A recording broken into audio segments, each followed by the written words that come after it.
मेरा नाम है Rajat and you are watching India's number one Hindi gay story channel.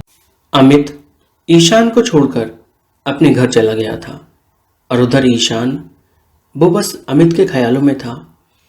Park में उनकी हुई पहली मुलाकात, बाइक पे उनकी हुई कुछ नमकीन बातें और कुछ हसरतें जो शायद आपस में वो बांटना चाहते थे पर पूरी तरह से बांट नहीं पाए। ईशान बार बार अमित के मस्ती भरे अंदाज को याद कर रहा था। वो बार बार ख्यालों में था कि अमित कैसे बोल रहा था कि घर पे जब अकेले हो तो मुझे बुला लेना। ईशान मन में सोचने लगा कि क्या वो सच में आएगा। अगर ईशान कभी अकेला हुआ तो क्या अमित सिर्फ मस्ती कर रहा था या वो सच में आ भी जाएगा। अमित तो काफी कुछ करने की बात कर रहा था। क्या वो सब सिर्फ मस्ती थी या हकीकत में वो मेरे क्लोज आना चाहता है। ईशान न जाने कैसे अनकहे सवालों के बीच में खुद को उलझा हुआ पा रहा था। वो अमित की ओर खिंचा जा रहा था और अमित उसे खींचने में कोई कसर बाकी नहीं रख रहा था।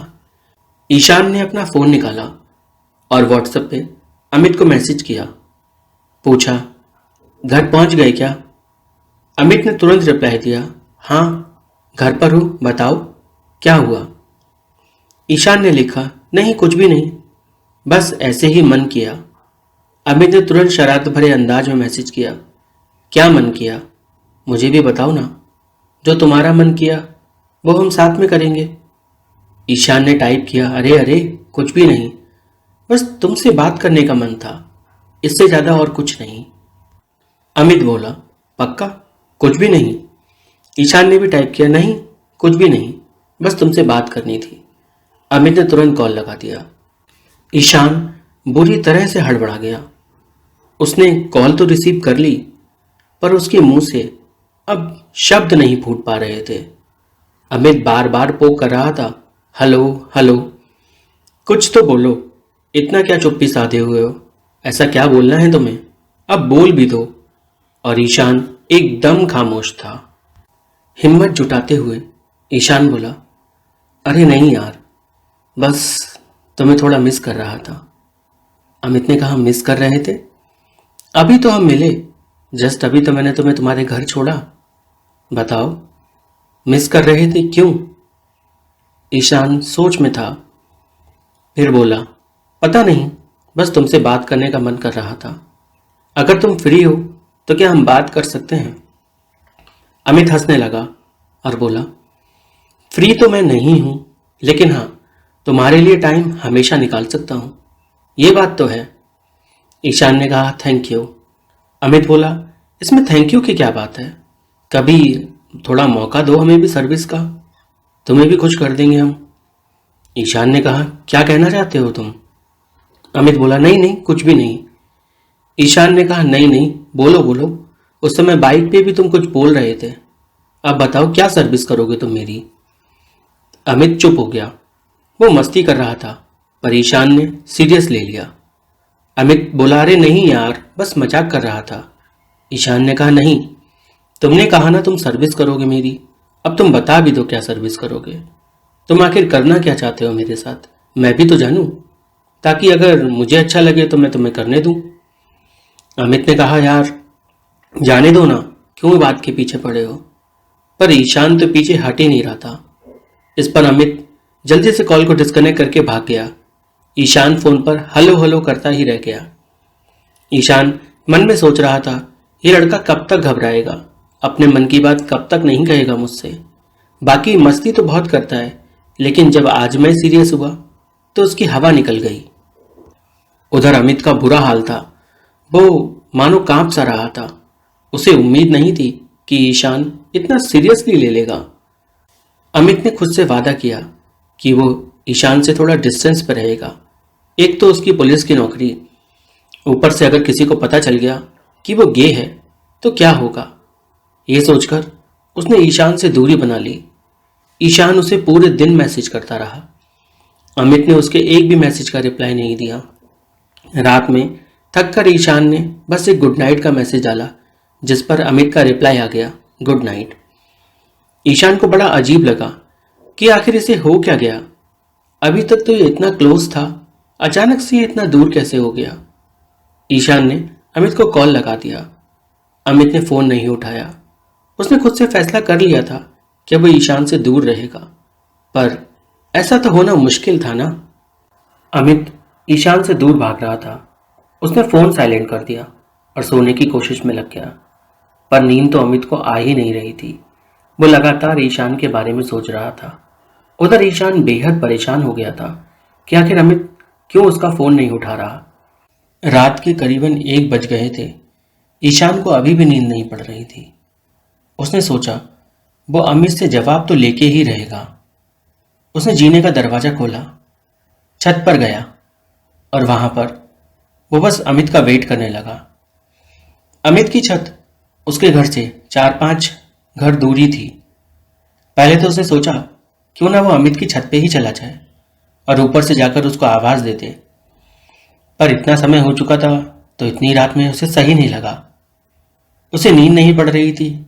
उसने सोचा अमित ना सही तो कम से कम उसकी छत ही सही, कुछ तो वो देख पाएगा।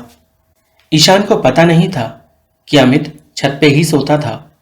ईशान अपनी छत पे चक्कर काट रहा था कि तभी अमित की छत पर उसे कुछ हलचल दिखाई दी। एक आदमी जमीन में से उठा और खड़ा हुआ। ईशान ने ध्यान से देखा तो वह अमित ही था। ईशान ने हाथ हिलाया उसकी तरफ। जैसे ही अमित ने देखा कि ये तो ईशान है, वह तुरंत वहां से चल दिया। ईशान जल्दी जल्दी करके छत फांदता हुआ उसके पास जा पहुंचा। अमित नीचे जा ही रहा था कि ईशान ने उसका हाथ पकड़ लिया और उसे अपनी तरफ खींचा और बोला, क्यों भाग रहे हो तुम मुझसे? कुछ गलत कर दिया क्या मैंने? मुझे कम से कम मेरी गलती तो बता दो कि मैंने क्या गलती कर दी जो तुम मुझसे इस तरह से भाग रहे हो। अमित एकदम खामोश था। उसके पास ईशान के सवालों का जवाब नहीं था, क्योंकि ईशान ने तो कोई गलती की ही नहीं थी। डर तो अमित के मन में था। आखिर वो एक पुलिस वाला था। उसे अपनी इमेज बहुत प्यारी थी, पर उसे ईशान अच्छा लगता था। लेकिन उसे डर था कि कहीं अगर किसी को पता चल गया तो। ईशान इधर अमित पर दबाव बना रहा था। वो बार बार पूछ रहा था और अमित कोई जवाब नहीं दे रहा था। वो हाथ छुड़ाने की कोशिश कर रहा था और ईशान ने अमित को कस के पकड़ लिया। उसके सर के बाल पकड़े और उसे अपनी तरफ खींच लिया। अमित एकदम से घुटनों पर आ गया और ईशान ने उसके होठों को अपने होठों में कस लिया। वो लगातार अमित के होठों से स्मूच किए जा रहा था और अमित छटपटा रहा था। अमित कोशिश तो पूरी कर रहा था खुद को छुड़ाने की, पर कहीं ना कहीं उसकी कोशिश में एक कमी भी थी, क्योंकि अंदर से वो भी चाहता था कि वो ईशान के साथ हो जाए, पर उसका जमीर उसे इजाजत नहीं दे रहा था। आखिर वो पुलिस वाला था। वो अपने आप को एक मर्द पुलिस वाला कहता था और आज वो खुद को अंदर से गे महसूस कर रहा था।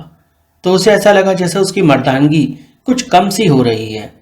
ईशान ने लगभग 10 से 15 मिनट तक अमित को स्मूच किया और फिर अमित भी ईशान का साथ देने लगा। अमित ने भी ईशान को अपनी बाहों में भर लिया। दोनों लड़के एक दूजे में डूबने लगे थे। चांद भी बादलों के पीछे से निकलकर उनको देखने आ गया था। वो उनके इश्क को परवान चढ़ते हुए देख रहा था। थोड़ी देर के बाद जब दोनों लड़के अलग हुए तो ईशान ने अमित से पूछा, आखिर प्रॉब्लम क्या है? तुम मेरा फोन भी नहीं उठा रहे थे, मेरे मैसेजेस का जवाब भी नहीं दे रहे थे। क्या मुझसे कोई गलती हो गई है? अमित भारी मन से बोला, नहीं यार, तुमसे कोई गलती नहीं हुई।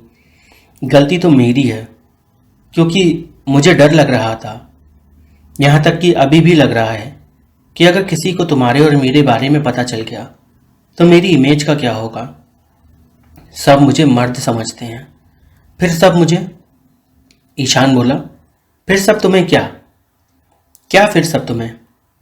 अमित बोला, फिर सब मुझे तुम्हारी तरह समझेंगे। ईशान ने कहा, मेरी तरह मतलब? मुझ में कोई कमी है, कुछ गलत है क्या मुझ में जो मेरी तरह समझेंगे? अमित बोला, नहीं नहीं, मेरा ये मतलब नहीं। ईशान ने कहा, तो तुम्हारा जो भी मतलब है खुल के बोलो, वरना तुम जो बोलना चाह रहे हो मैं शायद बिल्कुल सही समझ रहा हूं। अमित ईशान से बोला, अच्छा ये बताओ, तुम्हारे बारे में कितने लोग जानते हैं? ईशान ने कहा, मेरे बारे में सभी लोग जानते हैं। अमित बोला, सबको पता है तुम गे हो। ईशान हंसने लगा और बोला। ईशान अमित को समझाते हुए बोला, मेरे बारे में तो सब जानते हैं, पर मेरी सेक्सुअलिटी के बारे में सिर्फ मैं जानता हूं। मेरी सेक्सुअलिटी के बारे में मुझे किसको बताना है किसको नहीं, वो मेरी पर्सनल चॉइस है। और तुम जो पूछ रहे हो वो मेरी समझ के थोड़ा बाहर है। क्या मैं तुम्हारे बारे में सब कुछ जानता हूं अमित? नहीं ना, मैं तो सिर्फ तुम्हारी सेक्सुअलिटी के बारे में जानता हूं। अभी तुम्हें तो मैं जानता ही नहीं, और तुम भी सिर्फ मेरी सेक्सुअलिटी के बारे में जानते हो।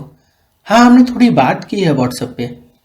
इसका मतलब ये नहीं कि तुम मेरे बारे में सब कुछ जानते हो और मैं तुम्हारे बारे में सब कुछ। मैं इस चीज से मुकरूंगा नहीं कि तुम मुझे पसंद हो। हाँ, तुम मुझे पसंद हो, और मैं शान से कहना चाहूंगा कि मैं गे हूं। इसमें कुछ भी गंदा नहीं, कुछ भी गलत नहीं। मैं जैसे पैदा हुआ मैं वैसा ही बड़ा हुआ। अब तुम्हें तुमसे डर लगता है तो इसमें मैं कुछ नहीं कर सकता। तुम्हारे डर पे काबू तो तुम्हें ही पाना होगा अमित। अमित बोला, पर यार मैं पुलिस में हूं, अगर सबको पता चलेगा तो मेरा मजाक बन जाएगा। लोग पुलिस वालों को असली मर्द समझते हैं और गेज को नहीं। ईशान बोला, लोग क्या सोचते हैं क्या नहीं, क्या उनके सोचने से हम मर्द नहीं रहते? हम मर्द होकर ही तो दूसरे मर्द से प्यार कर रहे हैं। यही तो हम में खासियत है और यही हम में अलग है।